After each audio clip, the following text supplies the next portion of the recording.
سب سے پہلے آپ کو براہ راست لیے چلیں گے وزیر خارجہ شاہ محمود قریشی اسلام آباد میں نیوز کانفرنس کر رہے ہیں.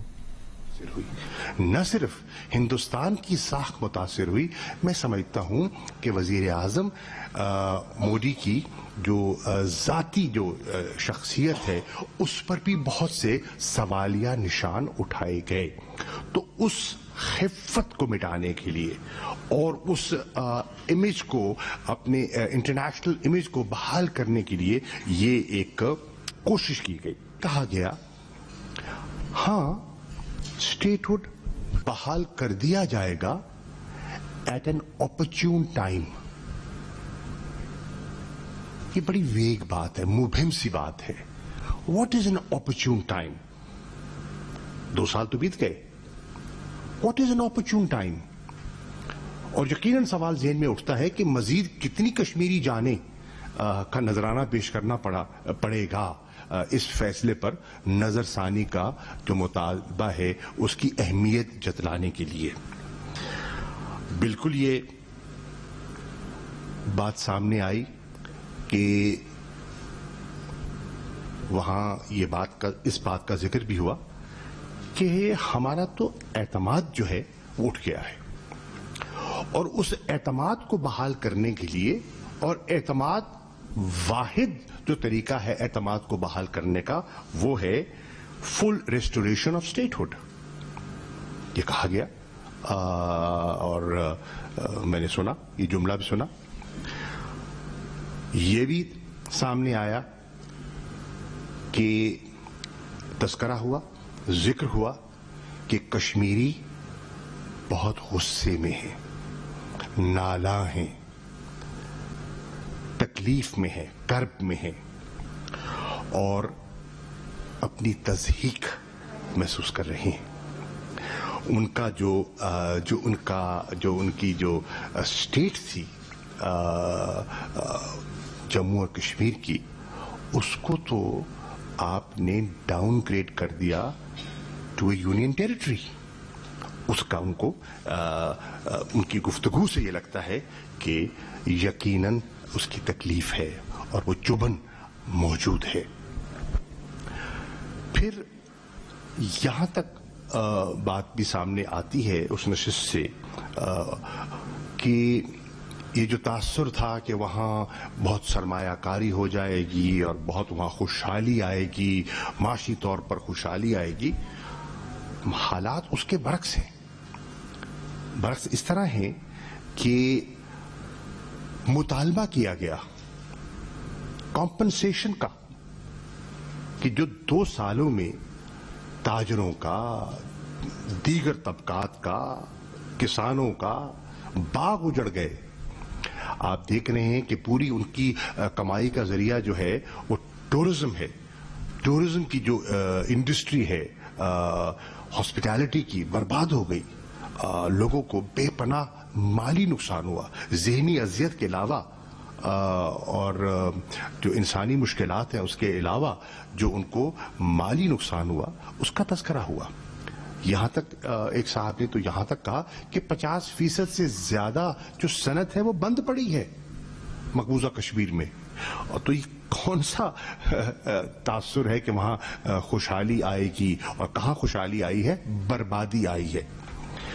اب ایک اور چیز جو بڑی واضح ہو کے سامنے آتی ہے وہ یہ ہے کہ 2 سالوں کا یہ عرصہ گزرا ہے اور ان 2 سالوں میں مکمل ملٹری سیج برقرار رہی ہے.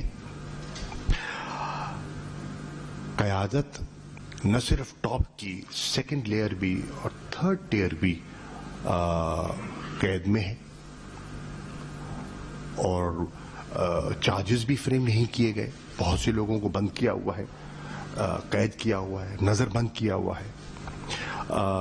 ایکسٹرا جوڈیشل کلنگز جاری ہیں.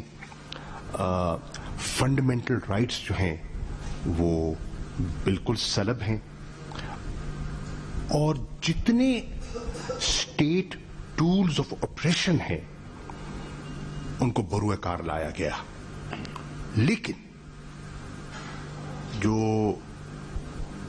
حیران کن اور حوصلہ حوصلہ افزا بات ہے وہ یہ ہے کہ اس کے باوجود وہ ان کے عزم کو توڑ نہیں پائے اور وہ ان کو جسے کہتے ہیں نا سبجوگیٹ نہیں کر پائے. یہ بالکل ہماری جو انفارمیشن ہے مصدقہ اطلاعات ہیں وہ یہ کہہ رہی ہیں. اب جو اے پی سی بلائی گئی گفتگو تو ہو گئی, اس گفتگو میں مانگا کیا گیا, ڈیمانڈز کیا تھیں؟ وہ ڈیمانڈ کر رہے ہیں کیا؟ سیاسی قیدیوں کی رہائی. وہ مطالبہ کر رہے ہیں کیا؟ فنڈامنٹل رائٹس کی بحالی. وہ مطالبہ کر رہے ہیں کیا؟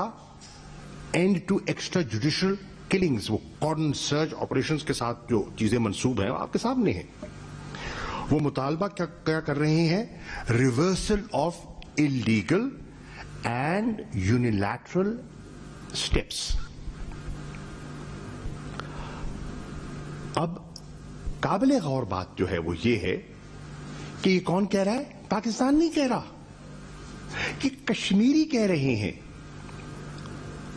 یہ کشمیری کہہ رہے ہیں اور کشمیری قیادت کا وہ حصہ کہہ رہا ہے جو ماضی میں حکومتوں کا حصہ رہا ہے.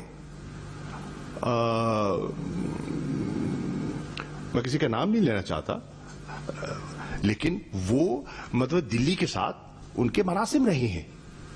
یعنی کہ میں حریت کی قیادت کی بات نہیں کر رہا, میں اس لیڈرشپ کی بات کر رہا ہوں جو دلی کی سرکار کے ساتھ جن کا اٹھنا بیٹھنا گفتگو ہوا کرتی تھی, نشستیں ہوا کرتی تھیں, کولیشن گورنمنٹس بناتے رہے. ایلینیشن کا یہ عالم ہے. میری نظر میں کل کی نشست ناکام تھی, بے سود تھی, بے مقصد تھی. اس سے کچھ حاصل وصول نہیں ہوگا. کشمیری میری نظر میں آج بھی تلاش میں ہے اپنی تشخص کی, آئیڈینٹی. وہ مطالبہ کرتے ہیں اپنے اٹانومس اسٹیٹس کا, خود مختاری کا. وہ تحفظ چاہتے ہیں اور جو ڈیموگرافک ریسٹرکچرنگ ہے وہ اسے ذہنی طور پر قبول نہیں کر رہے. They are uncomfortable with that, they protesting on that.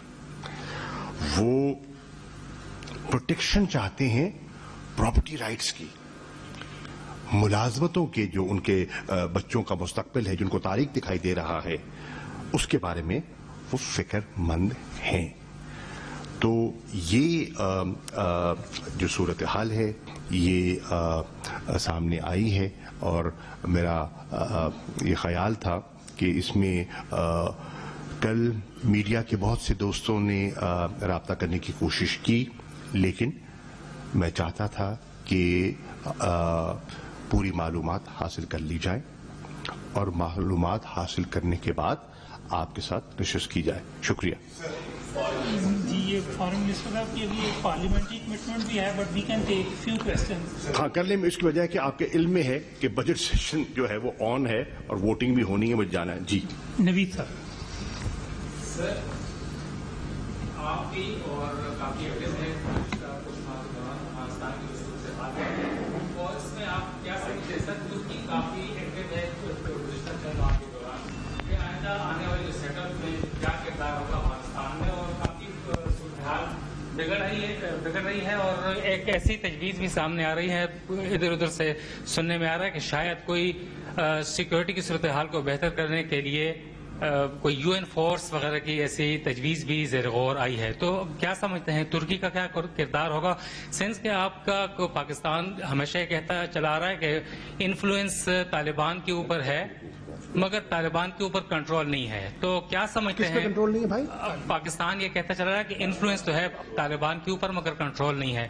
تو تمام صورتحال کیوں خراب ہو رہی ہے اور اس کو سٹیبل کرنے کے لیے آپ کیا کردار ادا کر سکتے ہیں؟ کیونکہ دوحہ مذاکرات بھی ہوئے سر، لگتا ہے ایسا ہے یہ کہ سوال کم ہے، پورا بیانیہ ہے. جی سر، مکمل سوال ایک کیجیے. سوال یو این فورس کا بتا دیجئے کہ ایک تجویز ہے کہ یو این فورس شاید وہاں پر کوئی آ سکتی ہے افغانستان کی صورتحال کو کرنے کے لیے، اور ترکی کا کیا کردار ہوگا آئندہ آنے والے دنوں میں؟ جی آپ کے لمبے سوال کا مختصر جواب یہ ہے کہ یو این فورس کا ابھی کوئی پروگرام ہمارے علم میں نہیں ہے، نمبر 1.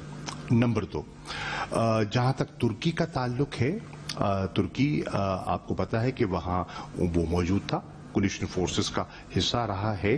اب مستقبل میں وہ کیا رول پلے کرتے ہیں، ان سے تقاضا کیا کیا جا رہا ہے. ایک شنید تھی کہ ان سے تقاضا کیا جا رہا ہے کہ جو کابل کا ایئرپورٹ ہے اس پہ وہ اپنی ذمہ داریاں برقرار رکھیں، کیونکہ وہاں اس کی وہ آمد و رفت کے لیے جو ہے وہ ایک امپورٹنٹ ذریعہ ہے. لیکن ترکی نے اس پر ابھی کیا فیصلہ کیا ہے ابھی میں کچھ کہہ نہیں سکتا. افغانستان کی حکومت کا اس پر کیا موقف ہے، طالبان اسے کس نظر سے دیکھتے ہیں، ابھی کہنا کچھ قبل از وقت ہے. Thank you, Foreign Minister. My question is again on demographic change in Indian occupied Kashmir. آپ نے کہا کہ کشمیری اپنا تشخص مانگ رہے ہیں. پاکستان نے اس تشخص کو دلانے کے لیے اب تک کیا کیا؟ اور demographic change is very very serious thing. آپ نے کہا کہ یہ یو این ریزولوشنز کی وائلیشن ہے. کون سے ایسے فورمز ہیں جہاں پر اس چیز کو ٹیک اپ کیا جا سکتا ہے internationally to stop India from taking further actions on demographic change? Thank you. عرض یہ ہے one at a time. No, one at a time. Sir, please. عرض یہ ہے کہ دیکھیے آپ نے سوال کیا ڈیموگرافک چینج کا. یقیناً ہمیں اس کی فکر ہے، کیونکہ اس کی فار ریچنگ امپلیکیشنز ہیں. اب ہم نے کہاں اٹھایا ہے؟ ہم نے ہر فورم پر اٹھایا ہے. ہم نے اقوام متحدہ کے فورم پہ اٹھایا ہے، ہم نے سیکرٹری جنرل سے اٹھایا ہے، ہم نے سلامتی کونسل کے صدر سے اٹھایا ہے، ہم نے زبانی بھی اٹھایا ہے، ہم نے ان رائٹنگ اٹھایا ہے، اپنے خطوط کے ذریعے اٹھایا ہے. ہمارے جتنے بائی لیٹرل انٹریکشنز ہوتے ہیں وزیر اعظم کے ہوئے، میرے فورن منسٹر لیول کے ہوئے، ان میں اٹھایا ہے. ہم نے جتنے پارلیمنٹس کے ساتھ، پارلیمنٹیرینز کے ساتھ ہماری انگیجمنٹ ہوتی ہے، ہم نے وہاں اٹھایا ہے. آپ کا بھلا ہو، ہم نے جو جنیوا کنونشن کی وائلیشن ہے اس پہ ہیومن رائٹس کاؤنسل میں ہم اس کا تذکرہ کرتے ہیں، وہاں اٹھایا ہے. جی میری ابھی انطالیہ میں یورپین یونین کے جو ہائی ریپرزینٹیٹو ہیں ان سے ملاقات ہوئی، وہاں اٹھایا ہے. تو جہاں موقع ملتا ہے اس کو ہم اٹھاتے ہیں، اور اس کی اہمیت اور اس کی جو امپلیکیشنز ہیں جو کہ سلامتی کونسل کی قراردادوں سے جڑی ہوئی ہیں اس کا تذکرہ کرتے ہیں.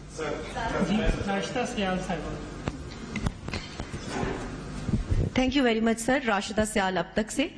فارن منسٹر صاحب، سر ایکسلنسی یہ فرما دیجئے کہ پرائم منسٹر آف پاکستان نے ایک انٹرویو میں یہ اسٹیٹمنٹ دی ہے کہ اگر مسئلہ کشمیر حل ہو جاتا ہے تو نیوکلیئر ایسٹس کی ضرورت نہیں رہے گی. So I want to ask, is there any change on our nuclear policy? Thank you. No. That's a very simple answer to your question. Number 1، دیکھیے پہلے تو آپ سوچئے، آپ ذہن میں لائیے، پرائم منسٹر صاحب نے واضح کہا کہ ہمارے کوئی اگریسو ڈیزائنز نہ تھے نہ ہیں. ہم اس طرف بڑھے کیوں؟ ڈیفینسو میکنزم کے لیے، اپنی دفاع کے لیے ہم نے یہ قدم اٹھایا، اور مجبوراً اٹھایا.